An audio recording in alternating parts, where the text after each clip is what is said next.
নমস্কার বন্ধুরা, কেমন আছেন সবাই? আপনাদের জন্য ফিরে এলাম নতুন একটি ব্লগ নিয়ে। এই মুহূর্তে দাঁড়িয়ে রয়েছি হিলোর পোর্টে। আজকের দিনটা একটু মেঘলা এবং সেই সাথে দেখতেই পাচ্ছেন আমাদের আর্কেডিয়া জাহাজটি। তো চলুন পোর্ট থেকে বেরিয়ে কাছে পিঠে কোথাও ঘুরে আসি, কারণ বেশিক্ষণ এই বন্দরে জাহাজ থাকবে না, তাই আমার হাতে বাঁধা ধরায় কিছু টাইম রয়েছে। তো কাছে পিঠেই কোথায় যাব। তো রাস্তাঘাটও দেখলেন বেশ জলে ভেজাই ছিল আজকে, কারণ এখানকার আবহাওয়া আর্দ্র শহরগুলোর মতো, যেখানে প্রচুর বৃষ্টি হয়। তো চলুন প্রথমেই আপনাদেরকে দেখাই এখানকার কাছের একটি শপিং মল ওয়ালমার্ট। দেখতেই পাচ্ছেন বিভিন্ন জিনিসপত্র এবং তার দাম সমেতই লেখা রয়েছে। প্রাকৃতিক সৌন্দর্য বলতে এই শহরটি সবুজ পাহাড়, ঝর্ণা, আগ্নেয়গিরির জন্য বিখ্যাত। তাছাড়াও এই হিলো হাওয়াই অঙ্গরাজ্যের দ্বীপপুঞ্জের মধ্যে সবচেয়ে বড় দ্বীপ, অর্থাৎ বিগ আইল্যান্ড। এর অবস্থান প্রশান্ত মহাসাগরের তীরে, দ্বীপটির পূর্ব উপকূলে। আপনাদের সাথে গল্প করতে করতে ওয়ালমার্ট সুপার সেন্টার থেকে 1.5 মাইল দূর, অর্থাৎ 30 মিনিট হেঁটে চলে এসেছি ওয়াইলোয়া রিভার স্টেট রিক্রিয়েশন এরিয়া। এটি একটি জনপ্রিয় পার্ক। এটি হিলো শহরের কেন্দ্রে এবং বন্দরের খুব কাছেই অবস্থিত। এই পার্কটিতে মনোরম লেক, সেতু, হাঁটার পথ ও সবুজ মাঠ রয়েছে। এখানে কামেহামেহা দ্য গ্রেট স্ট্যাচু নামে একটি ঐতিহাসিক মূর্তি রয়েছে, যা হাওয়াই রাজ্যের প্রথম রাজা কামেহামেহার সম্মানে তৈরি। স্থানীয় বাসিন্দারা এখানে মাছ ধরা, পিকনিক করা, হাঁটাহাঁটি করতে আসেন। তাই জন্য আপনারা ঢোকার সময় দেখতে পেয়েছিলেন চারপাশটায় বেশ কিছু গাড়ি রাখা।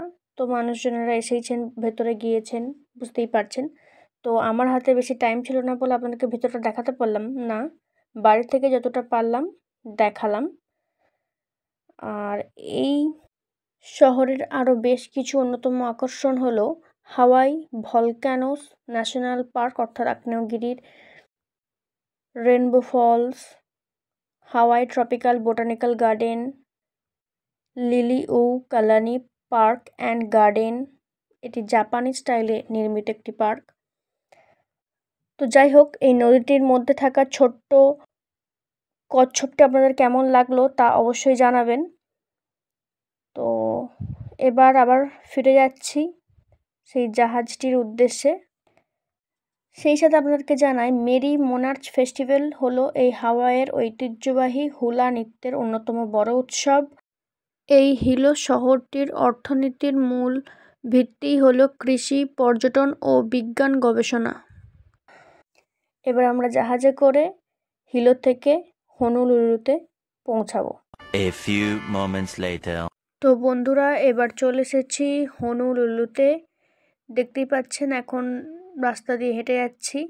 একটাই উদ্দেশ্য, সেটা হলো ওয়ালমার্ট সুপার সেন্টার কাছেই রয়েছে। তো চলুন যাওয়া যাক। আপনারা দেখতেই পাচ্ছেন জলের মধ্যে মাছের একটি মনোরম দৃশ্য, রং বেরঙের মাছ, দারুণ লাগছে দেখতে। জাপানের অনেক লোক এই দেশে এসে বাস করছেন, যার জন্য এখানকার কালচার, ট্যুরিজম, বিভিন্ন কিছুর ক্ষেত্রেই আমরা জাপানের একটা কালচারের একটা আবহাওয়া দেখতে পাচ্ছি। তো যাই হোক, ভেতরে যাওয়া যাক। এর পরে ওয়ালমার্টটা কীরকম দেখতে সেগুলোও দেখাবো।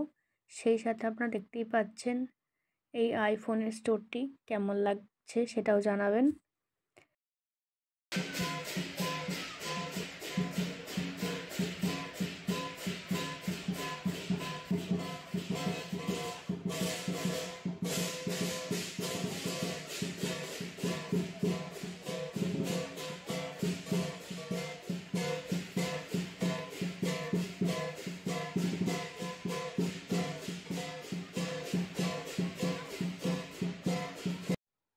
এখন যাচ্ছি হাওয়াইয়ের হনুলুলুতে অবস্থিত জনপ্রিয় পাবলিক বিচ, অর্থাৎ আলা মোয়ানা বিচ পার্কের উদ্দেশ্যে, এবং যেখানে রয়েছে বড় প্রবাল প্রাচীর, যার জন্য এখানকার ঢেউ তুলনামূলকভাবে শান্ত। ফলে সাঁতার, প্যাডেল বোটিং এবং কায়াকিংয়ের জন্য একটি আদর্শ জায়গা বলা যেতে পারে। এবং এখানে প্রায় 1 মাইল দীর্ঘ সোনালি বালির সৈকত রয়েছে, যেখানে প্রচুর জায়গা রয়েছে রোদ পোহানো এবং আরাম করার জন্য। এই বিচের একটি অংশ আয়না মোহনা পার্ক পিকনিক সাইট, যেখানে গ্রিন পেস, বারবিকিউ পিট, পিকনিক টেবিল ইত্যাদি রয়েছে। তাছাড়া স্বাস্থ্য সচেতন মানুষেরা এখানে আসেন সকালে হাঁটা এবং দৌড়ানোর জন্য। গ্রীষ্মকালে বেশি ভিড় হয়। তাছাড়াও এই আলা মোহনা বিচের পাশে একটি ছোট্ট উপদ্বীপ রয়েছে, যা ম্যাজিক আইল্যান্ড নামে খ্যাত। এটি সানসেট দেখার জন্য জনপ্রিয়। এই বিচের খুব কাছে আলা মোহনা সেন্টার শপিং মল রয়েছে, যা হাওয়াইয়ের বৃহত্তম শপিং মল। আজ এখানেই শেষ বন্ধুরা, আবার পরে দেখা হবে নতুন একটি ব্লগের মাধ্যমে।